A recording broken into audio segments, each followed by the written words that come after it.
বিয়ের কথা কও হ্যাঁ হ্যাঁ ও বিয়ে করবে কোন হিসেব করে আমার একটু বুঝাও। কেউ আর কি বিয়ে করতে পারবে না? আর বিয়ে করতে পারবে না না না পারবে সেটা বলি না, শোনো দুইটা জিনিস আছে এখানে, যে এই যে মাইয়াটা আসবে সে নাইম আইতে আছে, নাইম তো আবার রিমনের ভাই।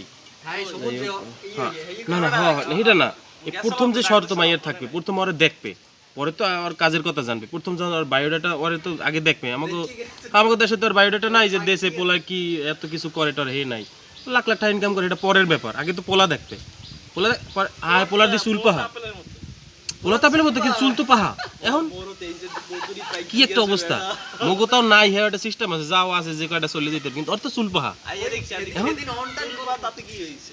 না। এখন কিস্টে পয়সা আর চুল কি করতে হবে, কলপ করতে হবে। ইসলামের নিয়মে কিন্তু কি চুল কলপ করার সিস্টেম নাই, এখন করতে হবে পাহা চুল লইয়েই আর কি করতে হবে, বিয়ে করতে হবে করা লাগবে। এখন আর একটা ব্যাপার হইছে, দিন শেষে আবার যখন মাইয়ে শুনবে যে সে 2 মাস 3 মাসে হারাইয়ে যায়, সে যদি মরিয়েও যায় তার কোনো খবর সে কি পাইবে না। ঠিক আছে, মানে হ্যাঁ যদি ইটাও আনতে হয়, লাস্টটাও আনতে হয়, হ্যাঁ মনে করো যে এই নাইম রাহিম তো মনে করো